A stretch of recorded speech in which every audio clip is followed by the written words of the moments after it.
자, 우리가 지난 시간에 동명사로 만들어주는 명사 그리고 투부정사로 만들어주는 명사 표현의 위치에 대해서 살펴봤는데요.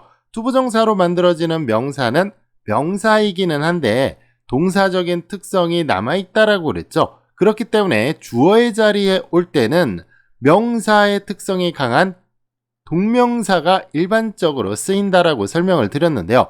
그러면 동명사 표현을 주어 자리에 놓는 것만 좋은 것이냐? 그렇지는 않습니다.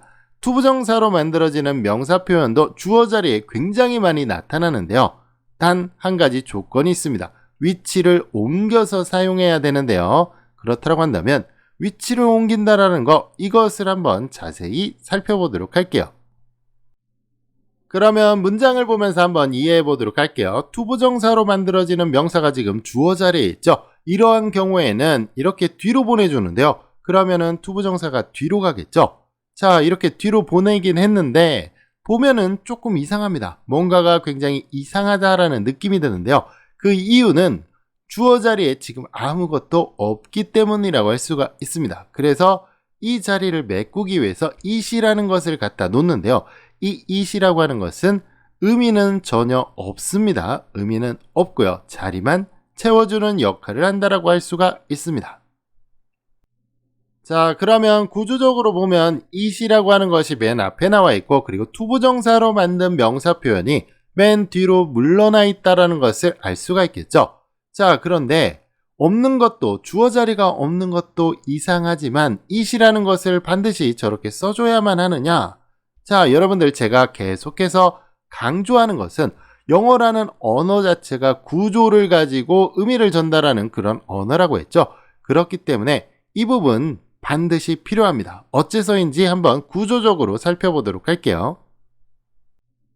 여러분들이 다 알고 있는 사실이지만 간단하게 확인해 보도록 할게요. 보시면은 이런 식으로 우리가 문장을 만들 때 전부 다 동사의 앞에는 주어가 위치한다는 것을 알 수가 있겠죠. 그렇기 때문에 영어에서 구조적으로 주어의 자리는 당연히 채워져야만 합니다. 그래서 위에 있는 이 표현에서도 마찬가지로 의미는 전혀 갖고 있지 않지만 자리만 채워주는 역할을 하는 it이라는 게 필요하다고 할 수가 있습니다. 우리가 주어 자리를 채워야만 한다는 것은 이해를 했는데, 그런데 한 가지 궁금증이 더 생길 수가 있습니다. 도대체 왜 하필 it을 사용하는 것이냐, 다른 것을 쓰면 안 되는 것이냐라고 생각을 할 수가 있는데요.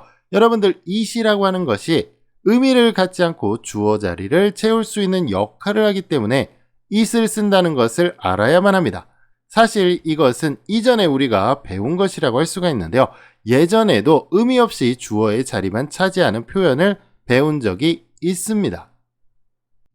그러면 우리가 배웠던 거 잠시 한번 되짚어 보도록 할게요. 우리가 시간을 나타내 줄 때 이렇게 it이라는 것을 이용해서 표현을 했었죠. 자, 날씨를 나타내 줄 때도 마찬가지였습니다. 이런 식으로 보시면은요, 주어 자리에다가 아무런 의미가 없는 it을 채워놓고 있는데요. 이런 것을 비인칭 주어라고 했죠. 그래서 시간, 날씨, 거리를 나타내 줄 때 사용하는 비인칭 주어도 이것과 유사한 개념이라고 할 수가 있습니다. 그렇기 때문에 it이라고 하는 거 비인칭 주어처럼 의미를 전혀 갖지 않고 자리만 채워주는 역할을 한다는 거, 여러분들 확실하게 it이라는 것이 어째서 사용되는지 알 수가 있겠죠?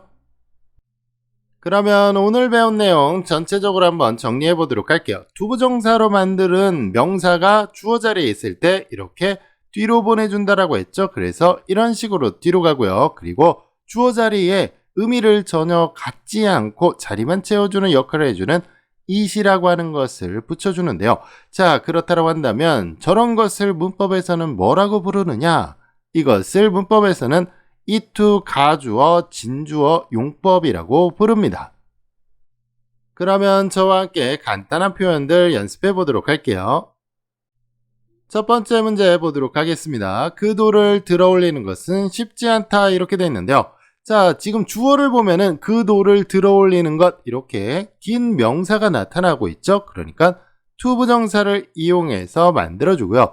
이것은 쉽지 않다, it's not easy 써주면 되는데, 자, 이것을 뒤로 돌려줘야겠죠. 그러니까 지금 자리만 채워주는 역할을 하는 it을 갖다 놓고요. It is not easy. 그 다음에 투부정사 써주면 완성이 됩니다.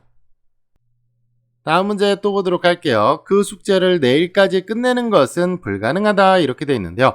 주어를 보니까 이렇게 길게 주어라고 할 수가 있겠죠. 자, 그러면 투부정사를 이용해서 주어를 만들어주면 됩니다. 자, 그리고 나서 불가능하다 붙여주면 되겠죠. 자, 주어가 기니까 뒤로 보내주도록 할게요. 그러면은 자리만 채워주는 주어 it을 갖다 놓고요. 그 다음에 뒤에다가 써주고 투부정사가 맨 뒤에 위치하면은 완성이 되겠죠. 다음 문제 또 보도록 할게요. 그런 말을 하는 것은 무례하다 이렇게 되어 있는데요. 자, 보니까 주어가 그런 말을 하는 것 이렇게 주어로 나와야겠죠. 그러니까 to say 말하는 것 뭐를 말하는 거예요? such a thing 그러한 것을 말하는 것 그런 말을 하는 것이라는 의미가 됩니다. 그리고 무례하다라는 표현 갖다 놓으면 되는데요. 뒤로 보내보도록 할게요. 그러면은 지금 자리만 채워주는 it 갖다 놓고요. 그 다음에 it is rude 갖다 놓고 그 다음에 투부정사 써주면 완성이 됩니다. 자, 마지막으로 한 문장 더 보도록 할게요. 그 노부인을 도와주는 것은 친절하다, 친절한 행동이다 라는 의미가 되겠죠? 그러면 이렇게가 지금 주어라는 것을 알 수가 있습니다. 자, 그러면 투부정사를 이용해서 to help 그 다음에 누구를 도와주는지 써주면 되겠죠? 그리고 나서 친절하다 써주면 되는데요. 자, 주어가 기니까 뒤로 보내주도록 하겠습니다. 그래서 it이라는 거 갖다 놓고요. it is kind 그리고 투부정사를 맨 뒤에 놓으면 완성이 됩니다.